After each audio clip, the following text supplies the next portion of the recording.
بسم اللہ الرحمن الرحیم۔ السلام علیکم سیکنڈ ایئر آپ کا آج کا سبق ہے حصہ غزل سے مصطفی کی غزل نمبر 2۔ اس سے پہلے آپ پہلی غزل پڑھ چکے ہیں اور یقیناً اچھے طریقے سے سمجھ بھی چکے ہوں گے۔ آج ہم ان کی دوسری غزل پڑھیں گے اور سمجھنے کی کوشش کریں گے۔ اس سے بیشتر آپ یہ پڑھ چکے ہیں اور آپ کا حصہ غزلیات بھی مکمل ہو چکا ہے۔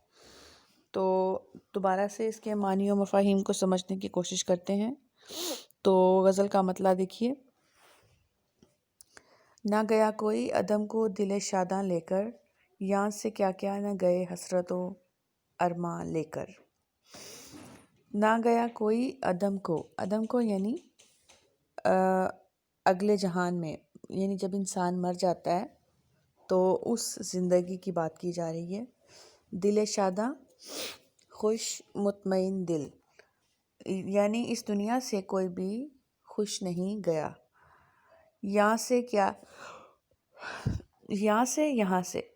کیا کیا نہ گئے حسرت و ارماں لے کر، یعنی کون کون سے حسرت و ارمان ہیں جو دل میں لے کر لوگ اس دنیا سے نہیں گئے۔ یعنی اس دنیا میں جو بھی آیا اس کے دل میں بے شمار حسرتیں، بے شمار امیدیں، آرزویں تھیں، اور پھر وہی مفہوم کے انسان کے دل میں جو خواہشات ہیں وہ اس کے جیتے جی رہتی ہیں، اور بے شمار ایسی بھی ہوتی ہیں جو کہ اس کی مرنے تک پوری نہیں ہو پاتی اور وہ ان کو دل میں لیے اس دنیا سے چلا جاتا ہے۔ تو طالبات، اس دنیا کو آزمائشوں کی جگہ کہا گیا ہے۔ یہاں آتے ہی انسان بے شمار آزمائشیں سہتا ہے اور ان کو سہتا سہتا اس دنیا سے چلا جاتا ہے۔ تو مصطفی اسی بات کو بیان کر رہے ہیں کہ کون ہے ایسا انسان جو کہ جب اس دنیا سے گیا تو وہ خوش اور مطمئن ہو، یا اس کی تمام خواہشات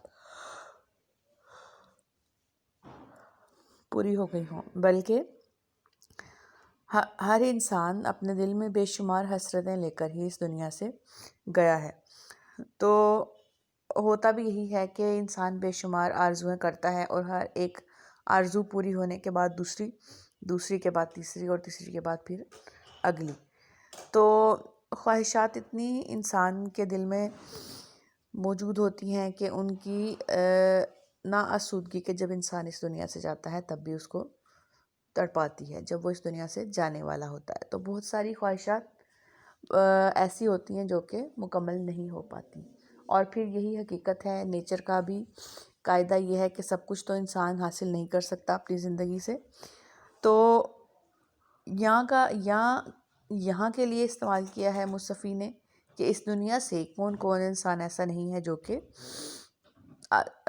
نا آسودہ نہ گیا ہو۔ تو وہ مقبول ترین شعر تو آپ نے سنا ہی ہوگا کہ ہزاروں خواہشیں ایسی کہ ہر خواہش پہ دم نکلے، اور ہر ایک انتہا کے بعد انسان کو لگتا ہے کہ نہیں، یہ نہیں، کچھ اور۔ تو اور سے اور کی تمنا، مزید سے مزید کی خواہش انسان کو سرگرداں رکھتی ہے زندگی میں، اس کو رواں دواں رکھتی ہے۔ لیکن یہ کہ اس دنیا میں انسان بے شمار مصائب کا سامنا کرتا ہے، اور پھر ان مصائب سے جیتے جی چھٹکارا نہیں ہے۔ لیکن جو بھی زندگی سے متعلق خواہشات اس کے دل میں ہوتی ہیں، اس کے دل میں جنم لیتی ہیں جو بھی خواہشات، تو ان خواہشات کو پورا کرتے کرتے وہ اس دنیا سے چلا جاتا ہے، اور ان کی ناآسودگی رلاتی بھی ہے، دکھ بھی دیتی ہے۔ لیکن پھر یہ بھی چیز ذہن میں رکھیے کہ جو ہماری اگلی زندگی ہے، میں نے پہلے بھی بتایا تھا کہ موت جو ہے وہ ایک وقفہ ہے۔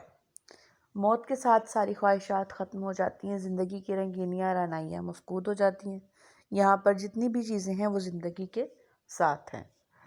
تو ایک اور شعر ہے کہ موت ایک ماندگی کا وقفہ ہے، اور آج آگے چلیں گے دم لے کر۔ تو انسان جب اس دنیا میں آتا ہے تو بے شمار چیزیں وہ دیکھتا ہے، بے شمار چیزیں اسے چاہیے ہوتی ہیں۔ تو ایسا ہی ہے کہ کون ہے جو اس دنیا سے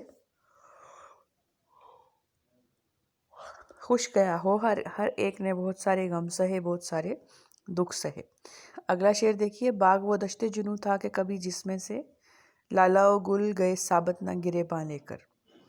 باغ کو شاعر نے دشت جنوں کہا ہے، وہ جنوں کا باغ کہ جہاں سے کبھی بھی لالا و گل گریبان ثابت نہیں لے کر گئے۔ لالا کا پھول گل لالا اور گل گلاب۔ گریبان گلے کا جو کپڑا ہے، سینے کا کپڑا، اس کو کہتے ہیں گریبان۔ تو طالبات، اس دنیا کو شاعر نے وہ باغ کہا ہے کہ جس میں انسان بے شمار مصائب سہتا ہے اور جنوں کی ایک عجیب کیفیت اس پر طاری ہو جاتی ہے، وحشت طاری ہو جاتی ہے۔ آپ بچوں دیکھیے کہ اگر ہم عشقیہ شاعری دیکھیں تو اس میں ہم دیکھتے ہیں کہ عاشق جو ہے وہ اپنے محبوب سے محبت کا اظہار کرتا ہے، اور اس کی نا آسودگی، اس کا نہ پورا ہونا، اس کا نہ سن پانا، اس کا نہ اس کو سمجھنا اس کو دکھ میں مبتلا کر دیتا ہے، اور پھر وہ اپنا گریباں چاک کرتا ہے، یا کوئی بھی وجہ ہو سکتی ہے اس کو ایسا کرنے میں، دنیاوی مسائل بھی ہو سکتے ہیں۔ تو وحشت اور جنوں کی حالت میں انسان اپنا گریبان چاک کرتا ہے، اور یوں بھی اس دنیا میں آ کر انسان کو بے شمار مصائب کا سامنا کرنا پڑتا ہے کہ انسان پر ایک وحشت سی طاری ہو جاتی ہے۔ تو شاعر کا کہنا ہے کہ بہت اچھے اچھے لوگ بھی، یعنی لالا و گل بھی، انہوں نے مناسبت پیدا کی لالا و گل سے، یعنی لالا و گل بھی اس باغ سے ثابت نہیں جا سکے، سلامت نہیں جا سکے، بلکہ ہر ایک کو کچھ نہ کچھ سہنا پڑا، کچھ نہ کچھ برداشت کرنا پڑا۔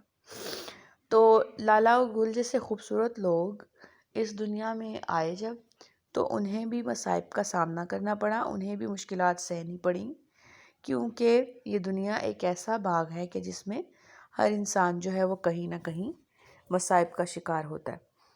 تو بالکل ایسا ہی ہے۔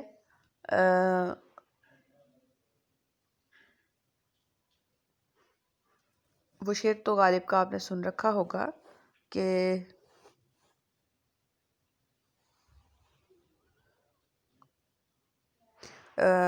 ڈبویا مجھ کو ہونے نے نہ ہوتا میں تو کیا ہوتا۔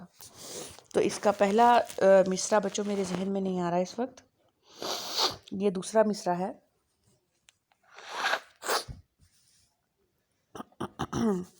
پہلا مصرع آپ لوگ میں یاد کر کے آپ لوگوں کو بتا دوں گی، یعنی انسان جو ہے وہ اس دنیا میں آتا ہے تو وہ مشکلات سہتا ہے، اور مشکلات سہتے سہتے ہی اس دنیا سے زیادہ، جیسے کہ پچھلے شعر میں ہی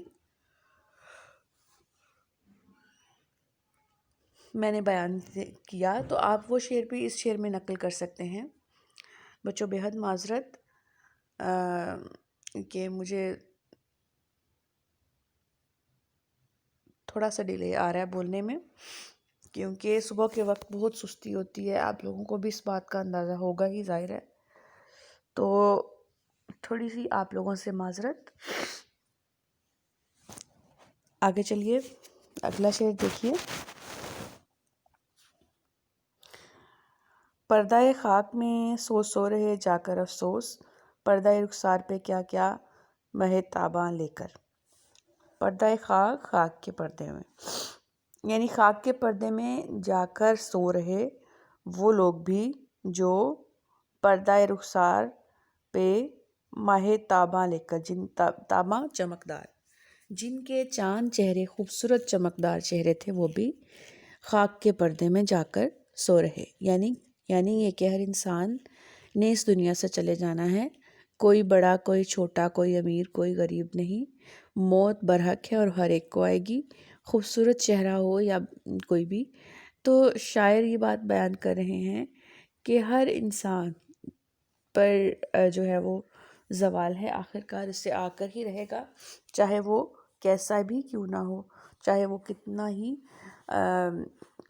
خوبصورت کیوں نہ ہو، تو وہ خاک کے پردے میں جا کر ہی رہے گا اور آنکھوں سے اوجھل ہو جائے گا۔ اور ویسے بھی آپ دیکھیے کہ زندگی کے فانی ہونے کا تصور کم و بیش ہر شاعر کے ہاں پایا جاتا ہے، اور ہم ہر غزل میں اس معنی کو، مفہوم کو پڑھتے ہیں۔ اور پھر موت کا تصور کہ زندگی تو زندگی میں ہم لوگ اس چیز کا ایمان بھی ہے ہمارا کہ ہم میں سے ہر انسان نے موت کا ذائقہ چکھنا ہے، ہر زیرو نے۔ اور پھر زندگی جو ہے وہ فانی ہے، زندگی کی ہر چیز ختم ہو جانے والی ہے، کوئی بھی چیز ایسی نہیں ہے جس کو ثبات ہے اس دنیا میں۔ اور پھر یہ شعر بھی کہ کہا میں نے کتنا ہے گل کا ثبات، کلی نے یہ سن کر تبسم کیا، کہ زندگی میں انسان جو ہے وہ بے شمار آتا ہے، بے شمار کام کرتا ہے، لیکن آخر اس کی انتہا کیا ہے؟ موت ہے۔ اور پھر یہ شعر بھی آپ نے سن رکھا ہوگا کہ موت سے کس کو رستگاری ہے، آج وہ کل ہماری باری ہے، یعنی کہ انسان اس بھیڑ میں جتنا بھی گم ہو جائے، آخر کار موت اس کو آ کر رہے گی، وہ غافل ہو، وہ جو بھی کرے، اور وہ جس بھی مقام پر ہو، تو زندگی جو ہے موت جو ہے وہ اس سے سب کچھ چھین لے گی، اور آخر کار وہ اس دنیا سے چلا جائے گا، چاہے وہ کیسا ہی کیوں نہ ہو۔ ابر کی طرح سے کر دیویں گے عالم کو نہال، ہم جدھر جاویں گے یہ دیدہ گریاں لے کر۔ ابر کہتے ہیں بادل کو، بادل کی طرح سے ہم کر دیں گے ساری دنیا کو نہال کرنا، مطلب سیراب کر دینا، خشک کرنا۔ تو شاعر کہہ رہا ہے کہ میں دیدہ گریاں روتی ہوئی آنکھیں، میں اپنی روتی ہوئی آنکھیں جہاں لے کر جاؤں گا تو میں پوری دنیا کو جل تھل کر دوں گا، پوری دنیا میں پانی پانی ہوگا۔ تو اس کا مطلب یہ ہرگز نہیں ہے کہ شاعر کہہ رہے ہیں کہ میں بارش کی طرح آنسو برساؤں گا، بلکہ مراد یہ ہے کہ میرے آنسو اس قدر ہیں کہ وہ پوری دنیا کو سیراب کر دیں گے۔ میری آرزوئیں، میرے مسائب، میری ناآسودگیاں اس قدر ہیں کہ میں پانی اتنا میری آنکھوں سے برستا ہے کہ میں جہاں بھی جاؤں گا پوری دنیا کو سیراب کر دوں گا۔ تو بچوں، بارش جو ہے وہ اللہ تعالیٰ کی نعمتوں میں سے، رحمتوں میں سے ایک ہے، تو انہوں نے مناسبت کچھ تھوڑی سی پیدا کی ہے اپنے آنسوؤں سے، اور بارش کے ساتھ، کہ جس طرح بارش سیراب کرتی ہے پوری دنیا کو اور ہر طرف پانی ہو جاتا ہے، تو میرے آنسو بھی اس قدر ہیں زیادہ، میری آنکھیں اتنا روتی ہیں کہ وہ جہاں بھی جائیں گی پوری دنیا کو پانی پانی کر دیں گی۔ پھر گئی سوئے اسیران قفس باد صبا، خبر آمد ایام بہاراں لے کر۔ سو کہتے ہیں طرف کو، اسیران قفس کے پنجرے کے قیدی، باد صبا ہوا، ٹھنڈی ہوا پنجرے کے قیدیوں کی طرف گئی، اور کیا کرنے گئی؟ ان کو خبر دینے گئی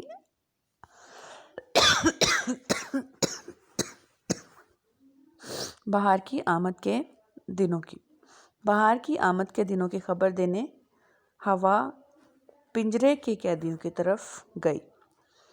تو بچوں، یہ بات تو ہم سب جانتے ہیں کہ موسم بدلتے ہیں، ہر خزاں کے بعد بہار ہے، ہر رات کے بعد سویرا ہے، اور جو پنجرے کے قیدی ہیں ان کی طرف ہوا جو ہے وہ انہیں بہار کی آمد کی خبر دینے کے لیے گئی، کہ ان کے دل میں یہ بھی لگن پیدا ہو کہ کبھی وہ بھی باغ کی بہاریں اپنی آنکھوں سے دیکھیں گے، کبھی وہ بھی اس دنیا کی آزادی کا مزہ لیں گے۔ تو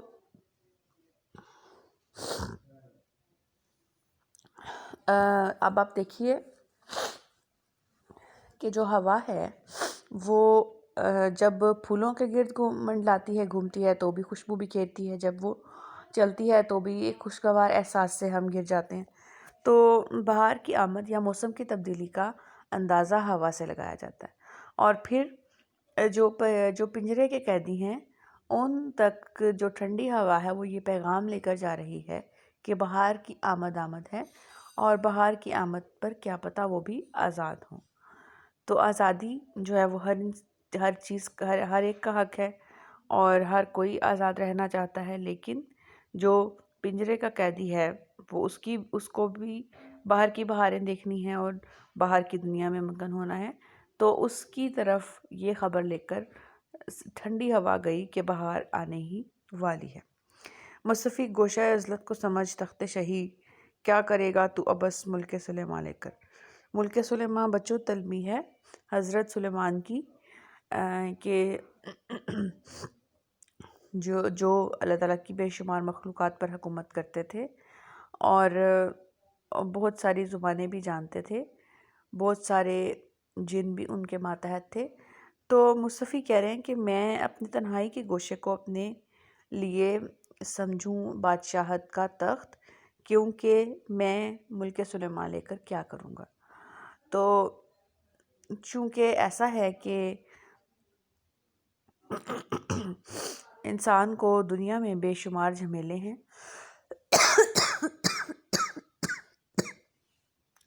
تو دنیاوی مال و دولت، دنیاوی جاہ و حشمت سے انسان جو ہے وہ انسان کو بہت زیادہ وقت دینا پڑتا ہے اس کو، تو اس لیے وہ کہہ رہے ہیں کہ میرے لیے میرا تنہائی کا گوشہ ہی سب سے زیادہ اہمیت کا حامل ہے۔ تو ابس یعنی فقط، بس، تو یہ میں لے کر ملک سلیمان، اور حضرت سلیمان کو اللہ تعالیٰ نے بہت ساری نعمتوں سے نوازا تھا۔ تو شاعر اس بات کو یہ نہیں کہہ رہے کہ مجھے وہ نہیں چاہیے، لیکن وہ اپنی تنہائی کو برتری دے رہے ہیں، اپنی تنہائی کو زیادہ جو ہے فوقیت دے رہے ہیں۔ تو وہ کہہ رہے ہیں کہ میں اپنی تنہائی کو ہی اپنے لیے نجات کا گوشہ سمجھتا ہوں، اسی کو اپنے لیے میں سب کچھ سمجھتا ہوں، کیونکہ مجھے ملک سلیمان سے کوئی غرض نہیں ہے۔ بچوں، آخری شعر جو کہ غزل کا مقطع تھا مکمل ہو گیا۔ آپ لوگ اس کو غور سے پڑھ لیجئے گا، اور پھر بھی اگر آپ کو کوئی شعر سمجھ میں نہیں آتا تو آپ لوگ مجھ سے پوچھ سکتے ہیں۔ میں لیکن